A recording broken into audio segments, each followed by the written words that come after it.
Hello friends, legal and social awareness के इस episode में आप सभी का बहुत बहुत स्वागत है।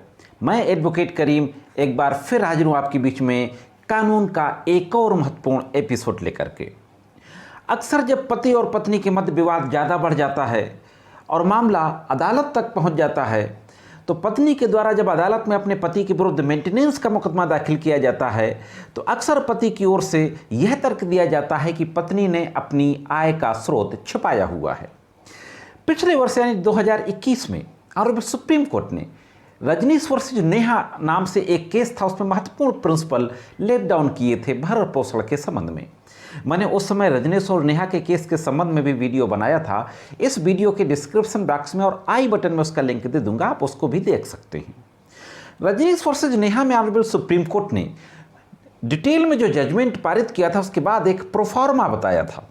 प्रोफार्मा का पूरा फॉर्मेट दिया था और उस फॉर्मेट में कहा था कि हस्बैंड और वाइफ दोनों को अपनी एसेट और लायबिलिटी, अपनी जो भी उनकी संपत्ति है और जो भी जिम्मेदारियां हैं, उनका पूरा पूरा विवरण देंगे। इसके बाद भी कई लोग, महिलाएं भी और पुरुष भी, अपनी इनकम का स्रोत, अपनी संपत्ति की पूरी जानकारी नहीं देते हैं। इसी तरीके का एक मामला पंजाब और हरियाणा हाईकोर्ट पहुंचता है और अभी 15 मार्च को पंजाब और हरियाणा हाईकोर्ट के द्वारा पत्नी के 125 के मुकदमे को खारिज कर दिया जाता है। तो दोस्तों, आज मैं उसी केस के बारे में बातचीत करने जा रहा हूं। बहुत ही महत्वपूर्ण जानकारी है, खास तौर से उन पुरुषों के लिए जिनका मुकदमा 125 का यानी मेंटेनेंस का मुकदमा जिनकी पत्नियों के द्वारा फैमिली कोर्ट में दाखिल किया गया है और वो विचाराधीन हैं। तो यह जानकारी उनके ज़रूर काम आएगी। और अगर आप लीगल फील्ड से जुड़े हुए हैं, आप एडवोकेट हैं, आपने अभी भी प्रैक्टिस शुरू की है, तो भी ये जानकारी आपके ज़रूर काम आएगी। इसलिए जुड़े रहे आखिरी तक। देखते हैं कि पूरा मामला क्या था और पंजाब और हरियाणा हाईकोर्ट ने यह जजमेंट पारित करते हुए कौन सी महत्वपूर्ण बात कही है। दोस्तों, यह अंबाला का मामला था। फैमिली कोर्ट में एक महिला के द्वारा मेंटेनेंस का केस दाखिल किया जाता है अपने पति के विरुद्ध और अपने लिए और अपनी बच्ची के लिए यानी बेटी के लिए मेंटेनेंस की डिमांड की जाती है। यह मेंटेनेंस दाखिल किया गया था 26 जुलाई 2017 को और मेंटेनेंस के केस में महिला के द्वारा यह कहा जाता है, मैं केस की डिटेल और पार्टी नाम आपके सामने स्क्रीन पर दे दूंगा। तो मेंटेनेंस का मुकदमा दाखिल करते हुए ये मांग की जाती है कि मेरे पास मेरे लिए और मेरी बेटी की भरण पोषण के लिए कोई भी आय का साधन नहीं है, मैं पूरी तरीके से असमर्थ हूं। इस तरीके से डिमांड करते हुए, प्रेयर करते हुए फैमिली कोर्ट के समक्ष मुकदमा 125 सीआरपीसी का दाखिल किया जाता है। पति जब न्यायालय में हाजिर होता है तो पति न्यायालय के समक्ष कुछ सबूत रखता है और कुछ सबूत रखते हुए मैं आपको बता दूं कि जिरह के दौरान पति के द्वारा कुछ डॉक्यूमेंट दाखिल करके यह पूछा जाता है कि आप एक सहायक प्रोफेसर के रूप में काम करती हैं और यह उससे रिलेटेड डॉक्यूमेंट हैं जहां से आपको 28,000 यानी 28,000 रुपए का वेतन प्राप्त हो रहा है। वो जेन्युइन डॉक्यूमेंट थे। पत्नी उन डॉक्यूमेंट्स को डिनाई नहीं कर पाती है और जिरह में इस बात को स्वीकार कर लेती है कि हाँ, मैं सहायक प्रोफेसर हूं एक विद्यालय में और 28,000 रुपया की इनकम प्राप्त हो रही है। जब इस तरीके की बात जिरह में आ जाती है, पत्नी अपनी आय को एडमिट कर लेती है, तब पति के द्वारा एक प्रार्थना पत्र दिया जाता है न्यायालय में और यह कहा जाता है कि महिला ने यानी उसकी पत्नी ने न्यायालय के समक्ष झूठी गवाही दी, फॉल्स एफिडेविट दिया, फॉल्स एविडेंस दी।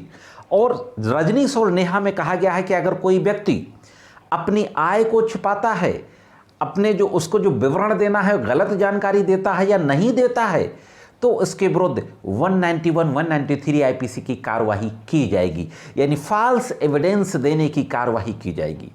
तो पति के द्वारा प्रार्थना पत्र देते हुए न्यायालय से मांग की जाती है उसकी पत्नी के विरुद्ध 191 और 193 आईपीसी की कार्रवाई की जाए।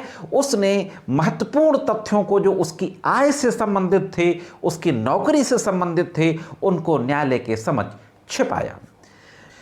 पति जब अपनी पत्नी के विरुद्ध न्यायालय के समक्ष इस तरीके का प्रार्थना पत्र देता है कि इसके खिलाफ 191 और 193 इंडियन पेनल कोड की कार्रवाई की जाए फॉल्स एविडेंस देने की, तो फैमिली कोर्ट को लगता है कि प्राइमा फेसाई फॉल्स एविडेंस दी गई है पत्नी के द्वारा, और वो 191 और 193 की कार्रवाई के संबंध में जांच का आदेश दे देता है फैमिली कोर्ट। अब पत्नी फैमिली कोर्ट द्वारा जो उसकी आय की बात छुपाई गई थी, झूठी जानकारी दी गई थी, उसको लेकर के न्यायालय ने जो 191 और 193 की जांच का आदेश दे दिया था, उसके विरुद्ध पंजाब और हरियाणा हाई कोर्ट में याचिका दाखिल की जाती है पत्नी के द्वारा। जब पत्नी के द्वारा याचिका दाखिल की जाती है तो पति को नोटिस जारी होता है, पति भी ऑनरेबल हाई कोर्ट के समक्ष हाजिर होता है और हाई कोर्ट के समक्ष भी पति यह तथ्य प्रस्तुत करता है। पत्नी के द्वारा कहा जाता है कि मैंने जिरह में उन बातों को एक्सेप्ट कर लिया है, मैंने छुपाया नहीं है। लेकिन पति ये कहता है कि दावे से लेकर के और जिरह से पूर्व तक इसने अपनी तरफ से कोई बात नहीं बताई।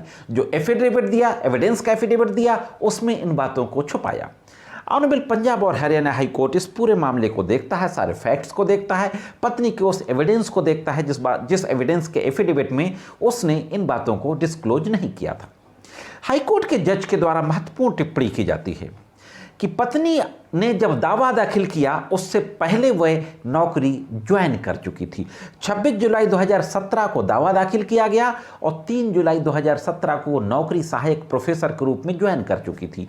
मान लेते हैं कि उसने दावे में इस बात को अंकित नहीं किया, लेकिन दावे के बाद तमाम तरीके के और डॉक्यूमेंट होते हैं, इसके बाद उसका साक्ष्य शपथ पत्र होता है, एविडेंस का एफिडेविट होता है, उसमें उस बात को डिस्क्लोज किया जा सकता था, लेकिन पत्नी ने नहीं किया। तो पत्नी ने 191 और 193 का अपराध तो किया है।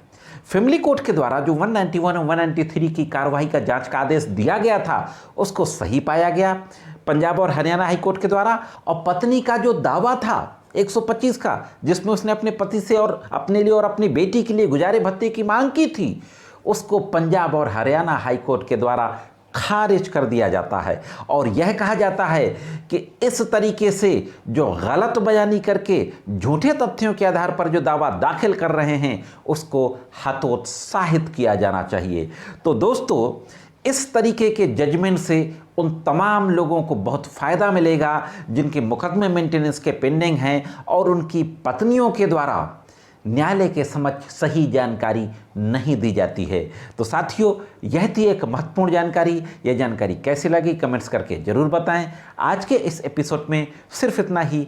मिलते हैं किसी अन्य एपिसोड में कानून की कुछ अन्य जानकारियों के साथ।